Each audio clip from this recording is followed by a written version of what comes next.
Stop talking to me while I'm in frickin' battle, man. Jeez. It wasn't a meltdown, it was a coded warning. Lap 32, Miami, GP. Hamilton, locked in combat, was flooded with instructions by Riccardo Adami, delta times, power modes, technical clutter in a moment that demanded clarity. But what exploded wasn't Hamilton's patience, it was the illusion of operational harmony. The media framed it as an emotional slip, but inside the paddock, it was read differently. Hamilton had enough. Not of the race, of the structure. The radio was the spark, but the real friction was philosophical.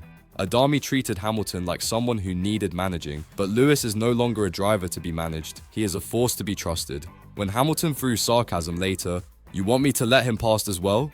The garage felt it. Not anger, strategy. Hamilton was seizing control not just of the car, but of the narrative, and with that, the internal Cold War began. Not over setups, but over authority.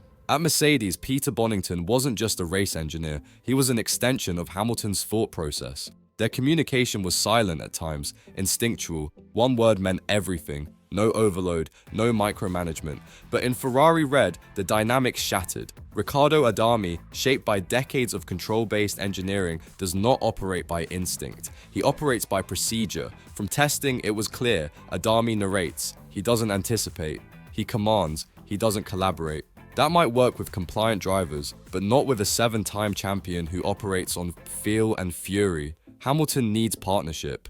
What he got was protocol. Every unnecessary call during high-intensity moments creates static. Every delay, every hesitation chips away at trust. And Hamilton, he's always measuring, not just his lap delta, but the man behind the voice. Bonington built confidence. Adami is undermining it. Ferrari didn't just change drivers, they failed to recalibrate communication. And Hamilton knows, in this sport, misalignment doesn't just slow you down, it loses you championships. Fred Vasseur said nothing. No public defense of Adami, no shield for Hamilton, nothing. But at Ferrari, silence is rarely neutral. In Maranello's political ecosystem, silence is a decision, a power move. What looked like inaction was actually strategy. Let the tension grow, see who asserts dominance. Vasseur didn't want peace, he wanted hierarchy to reveal itself. Behind closed doors, there was no recalibration, no reset of roles, only quiet meetings and colder stares. Adami's radio voice turned hesitant, Hamilton's tone stayed firm, and sharper.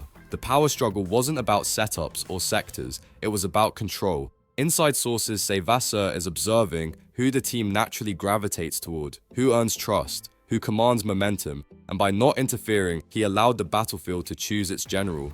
In Ferrari's world, silence like this is a test, not of performance, but of influence. And in Miami, one thing became clear. Hamilton didn't just speak louder, he spoke last. Miami wasn't Adami's first misstep, just his most public. In Baku 2018, under pressure, he overwhelmed Sebastian Vettel with technical data mid-attack.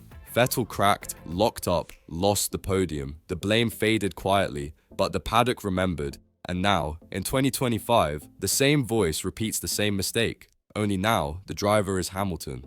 But Lewis doesn't internalize like Vettel. He weaponizes frustration. He exposes patterns. And when he called for silence mid-battle, it wasn't emotion. It was a directive, a statement. I've seen this before. I won't let it happen again. Insiders say Hamilton referenced Baku in briefings, not out of spite, but clarity. Repeated failure is no longer error, it's identity. And when that identity costs track position, strategy, and trust, there's only one outcome: change or be replaced. Adami's habit isn't a glitch, it's a system failure. And Hamilton, who's built his career on clarity and precision, knows engineers don't get many chances. When history repeats itself, the pit wall stops making excuses and starts making decisions. A broken radio call is never just noise, it's a ripple effect.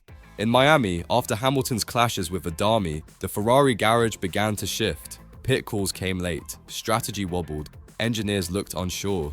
Who had final authority? Adami, Hamilton, Vasseur? No one knew. And in Formula One, uncertainty is slower than drag.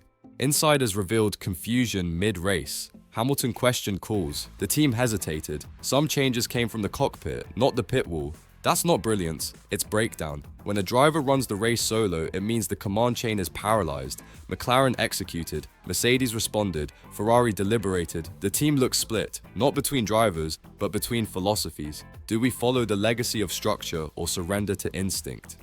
Hamilton didn't disrupt the order, he revealed the chaos that was already there. And when a team starts to stall on decisions, the stopwatch becomes a truth serum. You can't win when no one knows who's in charge. And right now, Ferrari isn't just trailing lap times, it's trailing leadership. Should we stop for tea? Hamilton's sarcasm wasn't for laughs. It was a scalpel. Denied the chance to attack Leclerc despite fresher tyres, he went on the radio and mocked the delay. Not the strategy, the system. In that moment, he wasn't venting. He was broadcasting discontent to the world, and it hit like a slap. Inside Ferrari, that comment echoed louder than any telemetry reading. It exposed hesitation, favoritism, fear of intra-team politics. The team froze, and Hamilton, instead of waiting, cut deep with wit. That phrase wasn't British humor, it was coded humiliation, the kind that engineers never forget. For those in the paddock, it was clear, Hamilton wasn't just attacking a call, he was challenging a culture. One built on deliberation, not dominance. And in his world, delayed decisions are lost races. Mockery is power when truth backs it. And in 2025, Ferrari's truth is simple. The driver they brought in to lead is now publicly questioning if the team can follow. Hamilton didn't come to Ferrari to compete. He came to transform. This move wasn't about speed, it was about history. To wear red and restore glory. To be the Schumacher of a new era. But that requires more than a fast car. It demands full alignment, and right now, the pieces aren't syncing. Adami speaks protocol. Hamilton breathes instinct. One follows structure, the other builds legacies. Ferrari's failure isn't technical, it's philosophical. They gave Hamilton the car but not the control, and control is non-negotiable for a driver who's mastered the art of winning through silence and precision. Sources say Hamilton is already pushing for structural change. He doesn't want rebellion, he wants execution. Fast, silent, flawless. If he feels resistance, he won't argue. He'll signal and walk, because Hamilton doesn't stay where the system resists evolution. He leads, or he leaves. Ferrari wanted a hero. They got a reformer. Now the question is, will they rise with him or force him to rise elsewhere? Ferrari isn't facing a communication issue. It's facing a leadership crisis. What happened in Miami wasn't a radio meltdown. It was an ultimatum. Hamilton made it clear he doesn't adapt to systems, systems adapt to him. And in 2025, Ferrari must decide, protect outdated hierarchy or embrace the force they brought to rewrite history.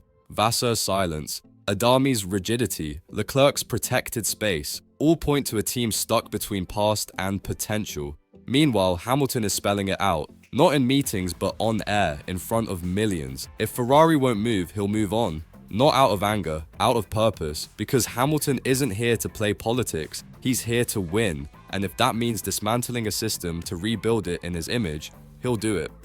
Or he'll take that mission somewhere else. The question isn't who's right, the question is, who can Ferrari afford to lose?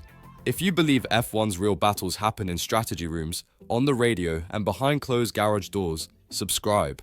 Here we decode the silence before the storm.